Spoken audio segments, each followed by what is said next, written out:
वो वैदिक परंपराओं की आज मैं फिर आपसे बात करूंगा। संस्कारों की बात मैं प्रारंभ करूं इसके पहले आप सबसे निवेदन है कि यदि आपने हमारे इस वैदिक अग्निहोत्र चैनल को सब्सक्राइब नहीं किया है तो सब्सक्राइब करें, लाइक करें और अपने मित्रों तक, परिजनों तक शेयर करें ताकि वैदिक परंपराएं, धर्म, संस्कृति की रक्षा हो सके।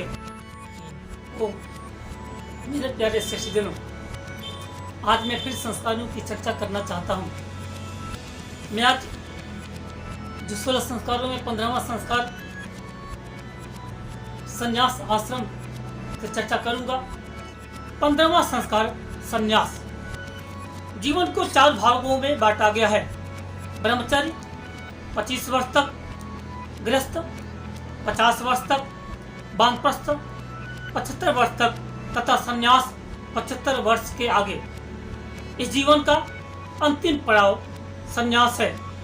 सभी आश्रमों की अपनी अपनी प्रतिष्ठा है, परंतु संन्यास आश्रम को श्रेष्ठ इसलिए माना है कि सन्यासी को संपूर्ण जीवन का अनुभव चाहे सुख दुखी क्यों ना हो होता है तथा समाधान भी भली भांति प्राप्त होता है। सन्यासी गिरिवर रंग धारण करता है। प्रायः सन्यासी बिना सिले वस्त्रों का प्रयोग करते हैं। संन्यास धर्म त्याग, अनासक्ति पर आधारित जीवन है।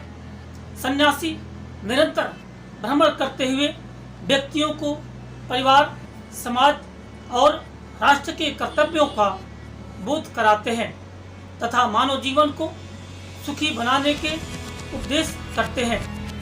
इसलिए सन्यासी का कोई भी व्यक्ति अपमान नहीं करता। आज भी चाहे कोई भी व्यक्ति क्यों ना हो, वह यदि गिरवे वस्त्र सन्यासी के वेश में है, सन्यासी वस्त्र धारण किया है, तो आज भी उसका आदर और सम्मान होता है। सन्यासी के चरणों में झुककर अपने गृहस्थ, सभी गृहस्थी सन्यासी के चरणों में झुककर अपने उन्नति के लिए आशीर्वाद प्राप्त करते हैं। स्वामी दयानंद शास्त्री जी अपने सत्तर प्रकाश के पंचम समोल्लास में लिखते हैं कि जैसे शरीर में सिर की आवश्यकता है, इस सिर का उदाहरण दिया है। संपूर्ण शरीर में सबसे ऊपर स्थान सिर का है।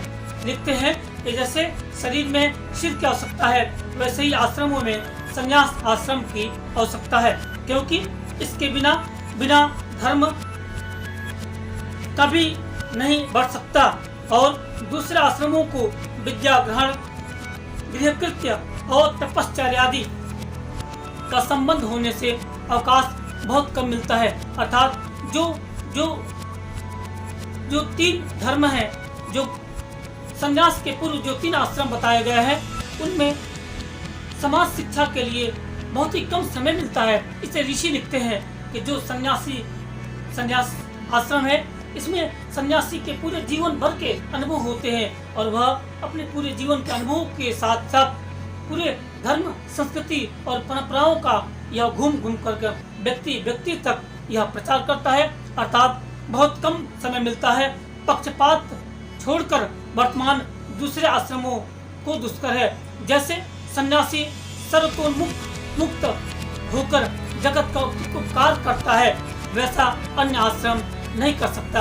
अर्थात सन्यासी ही सर्वमुक्त सभी लोगों का जो कल्याण है वो सन्यासी कर सकता है। संन्यास धर्म धारण करके ही हो सकता है, क्योंकि सन्यासियों को सत्य विद्या से पदार्थों के बिना की उन्नति का जितना अवकाश मिलता है उतना अन्य आश्रम को नहीं मिल सकता है।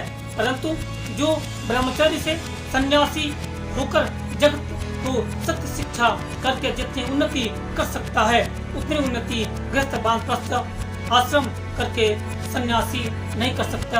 अर्थात ऋषि लिखते हैं कि ब्रह्मचर्य के बाद पूर्ण ब्रह्मचर्य पूर्वक अध्ययन करने के बाद जब व्यक्ति के भीतर जब एक विचार उत्पन्न होते हैं तो वह बड़े पवित्र भावों के साथ संन्यास धारण करता है और संपूर्ण राष्ट्र को, संपूर्ण व्यक्तियों को अपने कर्तव्यों का बोध कराता है। अर्थात अंत में ऋषि लिखते हैं कि जो स्वयं धर्म में चलकर सब संसार को चलाते हैं जो आप और सब संसार को इस लोक अर्थात वर्तमान जन्म में परलोक अर्थात दूसरे जन्म में स्वर्ग अर्थात सुख का भोग करते कराते हैं, वे ही धर्मात्मा जन, सन्यासी और महात्मा है। संस्कारों में आज बस इतना ही।